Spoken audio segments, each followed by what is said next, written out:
Assalamualaikum warahmatullahi wabarakatuh.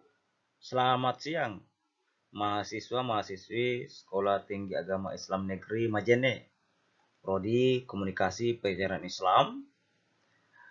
Dalam pertemuan ke-10 ini, mata kuliah Teknik Penulisan Picture dan Opini, materi yang akan dikembangkan adalah menulis kreatif dalam opini.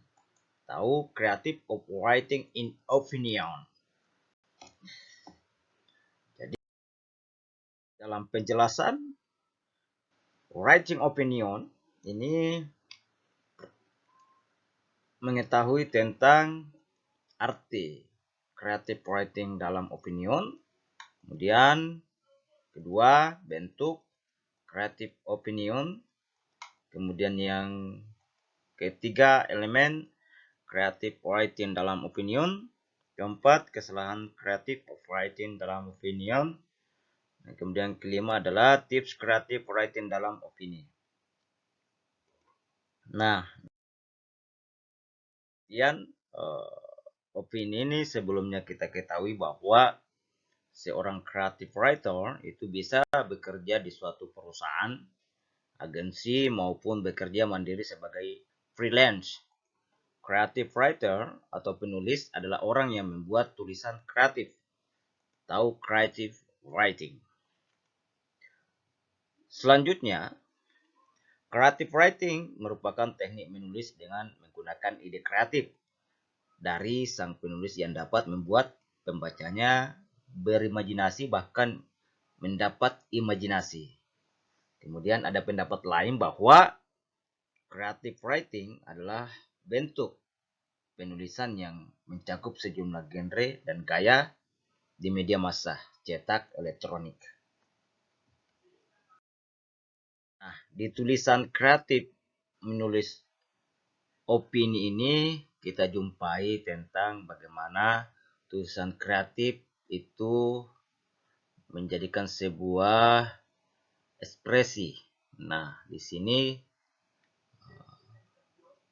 materi kita akan menjelaskan bagaimana tulisan kreatif merupakan suatu esai atau tulisan kreatif adalah esai. Nah, esai ini adalah tulisan berisi ekspresi opini penulisannya terhadap sebuah hal. Menurut bahasa adalah karangan prosa yang membahas suatu masalah secara sepintas lalu dari sudut pandang pribadi penulisnya sebagai kata kerja, verb. Esai artinya mencoba atau berusaha. Dalam pengertian praktis, esai adalah artikel singkat tentang sebuah topik. Dalam konteks kekinian, mayoritas tulisan para blogger di blognya merupakan esai. Dalam konteks jurnalistik, esai mirip dengan tajuk rencana. Nah, tajuk editorial sendiri adalah salah satu jenis esai, yaitu esai tajuk yang isinya pandangan atau pendapat redaksi media terhadap peristiwa atau masalah aktual.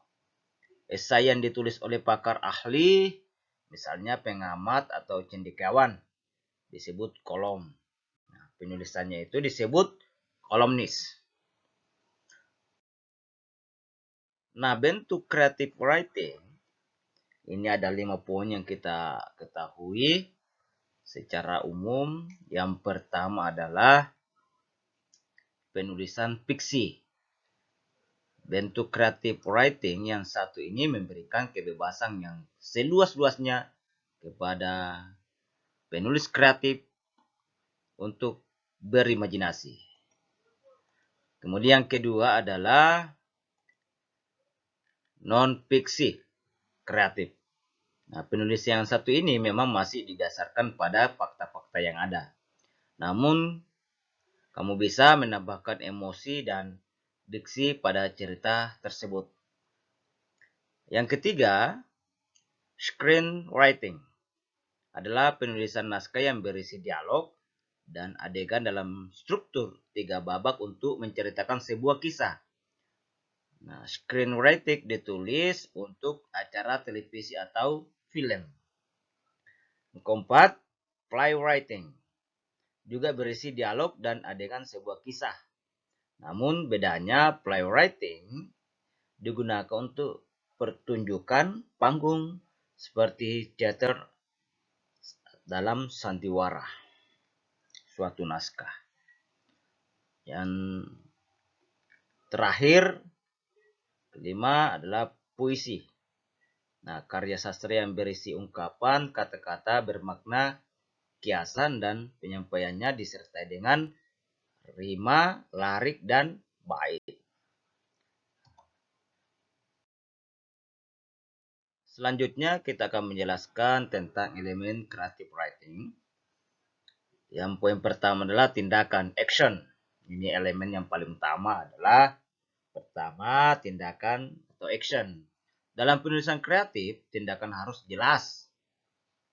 Karena suatu alasan yang menjadikan sebuah sumber adalah hal yang di bagian sudut pandang, atau tindakan harus terjadi karena suatu alasan.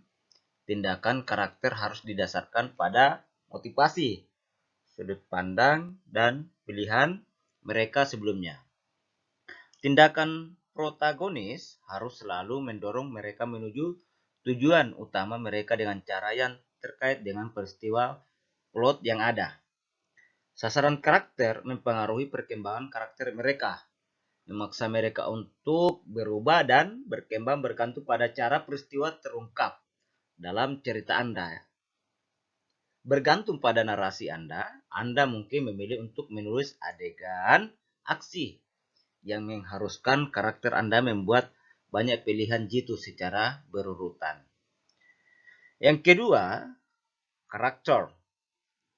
Dalam sastra, mengembangkan karakter adalah keahlian memberikan karakter kepribadian, kedalaman dalam motivasi yang mendorong mereka melalui sebuah cerita.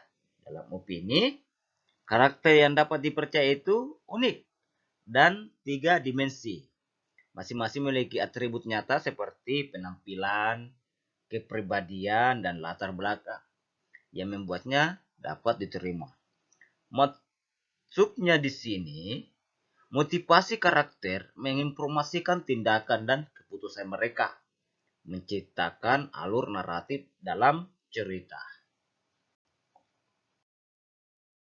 Yang ketiga, konflik. Tujuan konflik adalah memajukan cerita. Jika tidak ada yang dipertaruhkan, pilihan seseorang tidak terlalu penting dan penonton akan mulai kehilangan minat. Misalnya dalam suatu adegan dalam membuat suatu tindakan hal dalam media elektronik.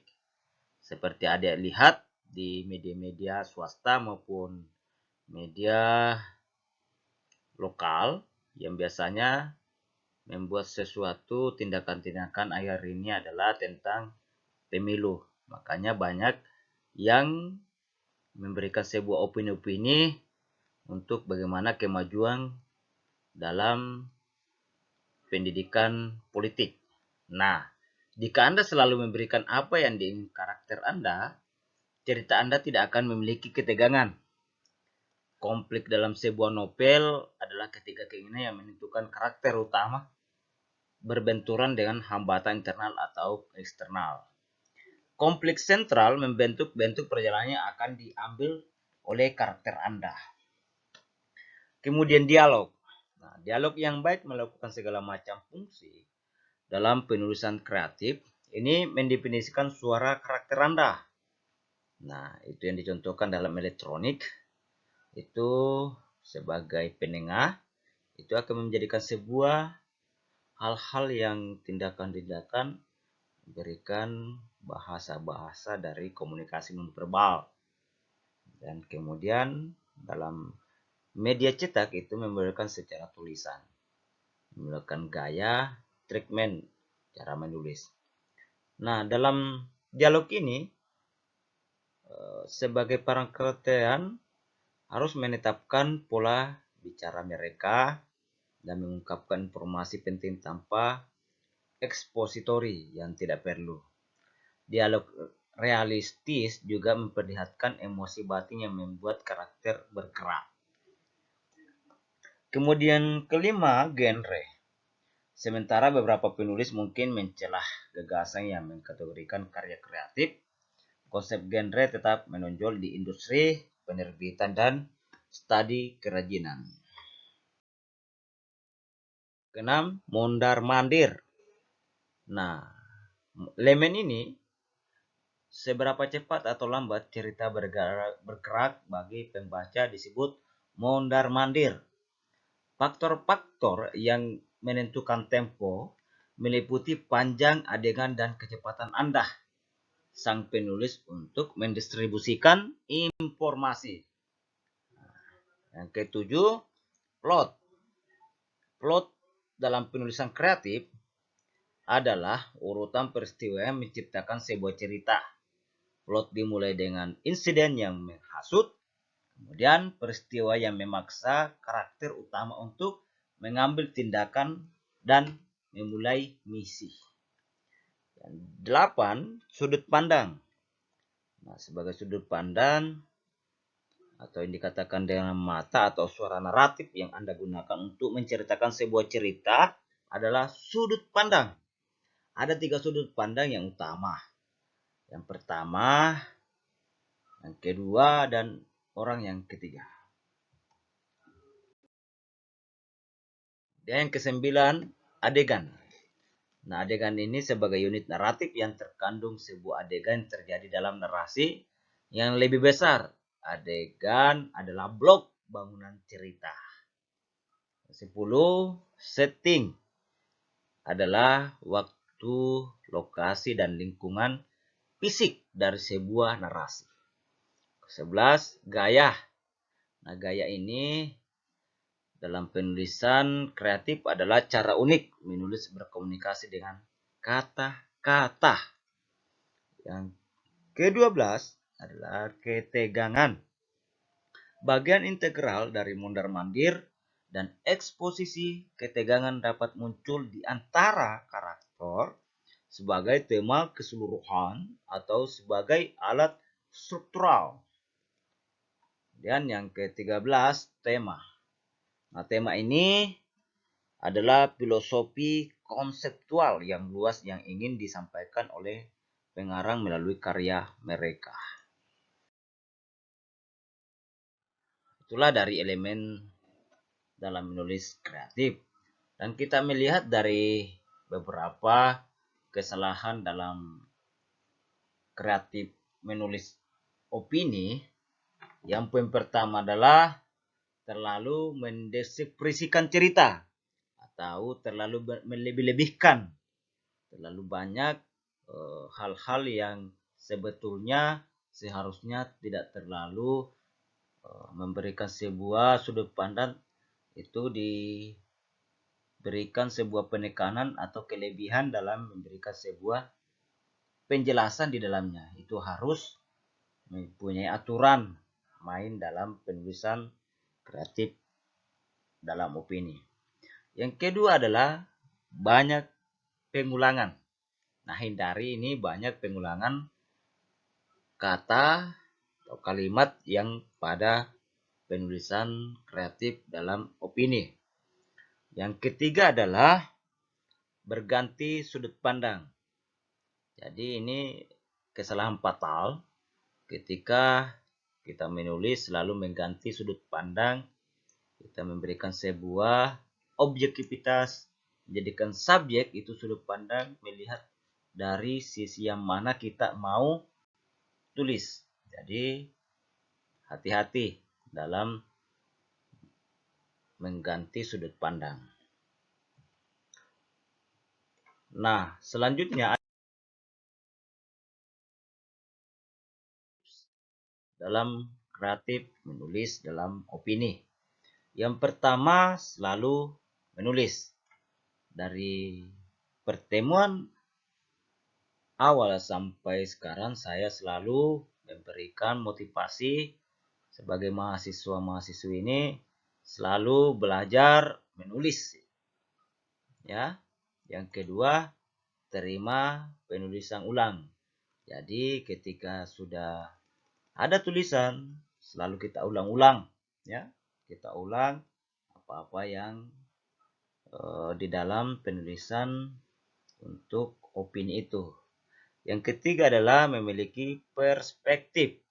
Jadi kita dalam menulis opini itu setiap melakukan perspektif atau dalam pengkategorian pendidikan, politik, ekonomi, kesehatan, konstruksi, atau yang berkaitan tentang sosial budaya. Nah, ini contoh misalkan ya, menulis opini itu harus dilandasi dengan perspektif agama, contohnya ya. Ya, jadi ada misalnya kalau menulis nantinya selalu memiliki perspektif ya. Yang keempat adalah kenali audiens Anda ya. Jadi menulis opini itu harus kita kenali audiens. Siapa yang kita mau tulis dan kemudian tujuan apa yang ingin ditulis dan manfaat. Kemudian pasti mendapatkan sebuah efek ya, efek dari tulisan yang akan ditulis. Kemudian baca. Jadi adik-adik jangan bosan-bosan selalu opini adik-adik baca, kemudian diulang lagi baca terus ya. Yang keenam adalah mulailah menulis. Jadi adik jangan sungkan-sungkan, jangan berkecil hati bahwa itu opini, apakah dia tingkatannya sulit, menantang, atau menjadikan kesenangan kepada kalian ya. Jadi adik-adik mulai sekarang mulailah menulis ya. Yang ketujuh adalah coba lokakarya menulis. Jadi adik-adik misalnya kalau ada salah satu yang perusahaan membuat sebuah kompetisi, ikutlah ya, ikutlah supaya bagaimana kita melihat cara menulis opini, kemudian mengetahui apa yang kita tulis, oh ternyata itu mempunyai kekurangan, kelebihan, atau mempunyai kata yang standar. Ya.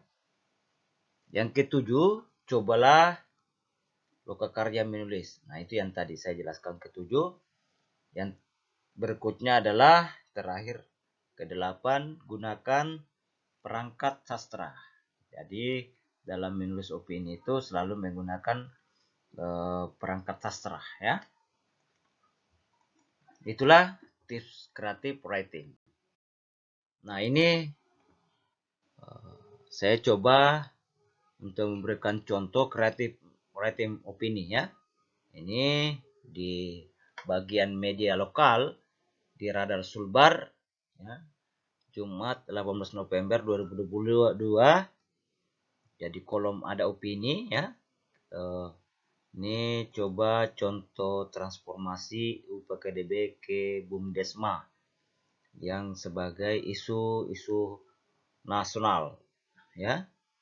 Nah, ini yang saya coba bahwa ternyata dalam penulisan itu setiap media cetak berbeda-beda cara menyikapi atau jumlah tulisan yang ada di semua perusahaan-perusahaan media. Contoh kalau di Radar Sulbar itu maksimal 800 kata. Ada juga media-media lokal misalnya Tribun menjadikan sebuah media nasional Tribun Timur ya yang mempunyai 2000 sampai 5000 kata ya. Itu pun dalam perusahaan Radar Sulbar ini tetap penulisan opini yang dikirim minimal 650 kata dan maksimal 700 kata. Yang dahulunya menggunakan 800 kata tapi sekarang sudah dikurangi karena terlalu banyak banyak segmen-segmen atau kolom-kolom yang akan dibingkai di dalamnya ya. Saya kiranya ini contoh ya, contoh kreatif writing opini ya. Kemudian yang terakhir, jadi mahasiswa-mahasiswi cobalah melihat, selalu menulis opini. Karena dalam metode kita, dalam pikiran kita itu menulis pada umumnya itu kita bisa menilai bahwa 50% kesulitannya ya. Kemudian ada 30% menantang, yang kemudian 20% senang-senang untuk bagaimana kita menulis. Coba kita balik ya. Coba kita balik bahwa semakin kita menulis itu ternyata kesulitan kita itu mengurang menjadi 20%, kemudian menantangnya 30%, kemudian kita ingin selalu bersenang-senang menulis opini itu sudah muncul 50% ya. Nah, itulah kita bagaimana kita mencoba selalu menulis opini ya. Apalagi dalam menulis kreatif opini ini. Cukup ya. Terima kasih. Sekian. Assalamualaikum warahmatullahi wabarakatuh.